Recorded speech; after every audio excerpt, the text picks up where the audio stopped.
Thumbnail बघूनच आलात ना? नक्कीच आज आपण कोबीमध्ये रवा टाकून एक भन्नाट अशी रेसिपी करणार आहोत. हाय, हॅलो, नमस्कार. मी दीपालीज रेसिपीमध्ये तुमचं खूप खूप स्वागत आहे. चला तर मग वेळ न घालवता मी तुम्हाला कृती सांगणार आहे. त्यासाठी 200 ग्राम कोबी घेतला आहे. छान स्वच्छ धुवून घ्यायचं आहे. बारीक चिरून घ्यायचं आहे. कोबी हा लांब सडक असा चिरायचा आहे. मी ज्या पद्धतीने दाखवला आहे त्या पद्धतीने आपण हे कोबी संपूर्ण चिरून घेतलं आहे. एका बाउलमध्ये हे ट्रान्सफर करून घ्यायचं आहे. त्यानंतर आपण 1 वाटी रवा टाकून घेतला आहे. 1 वाटी रवा घ्यायचा आहे. संपूर्ण रवा या कोबीमध्ये टाकून घ्यायचा आहे. व्यवस्थित असं मिक्स करून घ्यायचं आहे. त्यानंतर बारीक चिरलेला कांदा टाकून घ्यायचा आहे. छान बारीक चॉप करायचा आहे. त्यानंतर 2 हिरव्या मिरची इथे टाकून घेतल्या आहे. त्यानंतर चवीनुसार मीठ टाकून घ्यायचं आहे.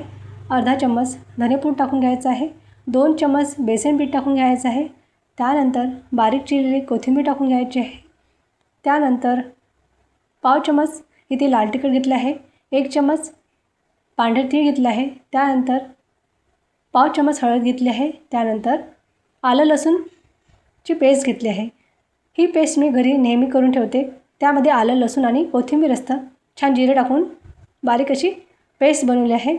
ते अर्धा चम्मच टाकून घेतले आहे. व्यवस्थित असं मिक्स करून घ्यायचं आहे. त्यानंतर 1 वाटी गव्हाचं पीठ घ्यायचं आहे. संपूर्ण 1 वाटी पीठ मी यामध्ये टाकून घेतलं आहे. त्यानंतर व्यवस्थित असं मिक्स करून घ्यायचं आहे.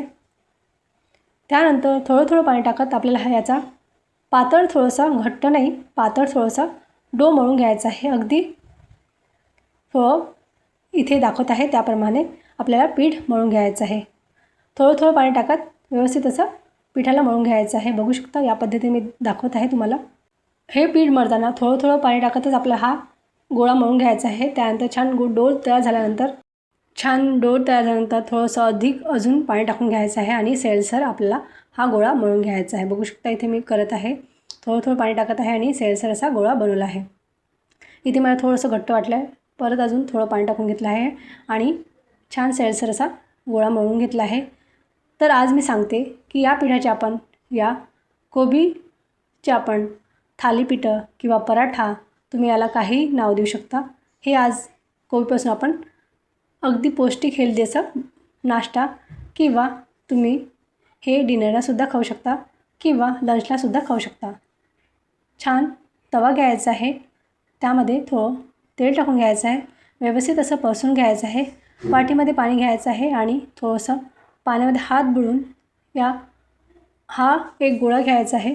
थोडा मोठ्या साईजचा हा गोळा घेऊन घ्यायचा आहे आणि डायरेक्ट आपल्याला ताव्यावर हे थालीपीठं किंवा पराठा टाकून घ्यायचा आहे. व्यवस्थित असं हाताने थापून आपला हा पराठा टाकून घ्यायचा आहे. अगदी कोबी न खाणारेसुद्धा हा पराठा चवी भन्नाट लागतो. त्यामुळे कोबी न खाणारेसुद्धा हे पराठा आवर्जून खातील याची मी खात्री देते. नक्की हा पराठा ट्राय करसाल. थोडंसं वरनं तेल टाकून घ्यायचं आहे आणि छान खरपूस गोल्डन रंग येईपर्यंत हा पराठा आपल्याला शेकून घ्यायचा आहे. एक साईड छान होऊ द्यायचा आहे. त्यानंतरच दुसऱ्या साईडला टर्न करून घ्यायचा आहे. नाही तर हा पराठा तुटू शकतो. त्यामुळे एक साईड होऊ द्यायची आहे. त्यानंतर सेकंड साईडला टर्न करून घ्यायचं आहे आणि थोडंसं या पराठ्याला थोडं जास्त तेल लावायचं आहे. कारण की क्रिस्पी झाल्यामुळे जर हा पराठा झाला ना तर अगदी यमी लागतो. बघा दोन्ही साईडनं छान गोल्डन कलर येईपर्यंत हा पराठा भाजून घेते. याच पद्धतीने आपल्याला संपूर्ण पराठे करून घ्यायचे आहे. हे तुम्ही लहान मुलांना टिफिनवर किंवा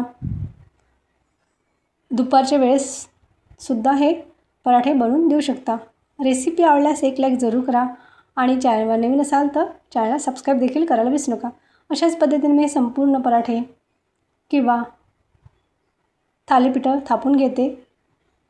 छान हे दह्याबरोबर एन्जॉय करायचं आहे किंवा लहान मुलांना टोमॅटो केचप फार आवडतं तर हे पराठा तुम्ही त्यांना टोमॅटो केचपसोबतसुद्धा सर्व करू शकता, टिफिनला देऊ शकता. रेसिपी आवडल्यास एक लाईक जरूर करा. चॅनलवर नवीन असाल तर चॅनलला सबस्क्राईब देखील करायला विसरू नका. याच पद्धतीने मी दोन्ही थालीपीठ करून घेतले आहे आणि अगदी मऊसूद असे आपले थालीपीठ तयार झाले आहे. चला तर मग आपण हे सर्व पराठे या पद्धतीने भाजून घेणार आहोत. बघा किती सुरेख असा रंग आलेला आहे. छान खरपूस असे भाजून घ्यायचं आहे आणि हे प्लेटमध्ये काढून घ्यायचं आहे. हा पराठा मी तसाच एन्जॉय केला आहे. यम्मी लागतो, टेस्टी लागतो, अगदी मऊसूद हा पराठा झाला आहे. बघू शकता तुम्ही. दह्याबरोबर एन्जॉय करायचा आहे. चला तर मग भेटू नेक्स्ट व्हिडिओमध्ये. चला तोपर्यंत बाय बाय.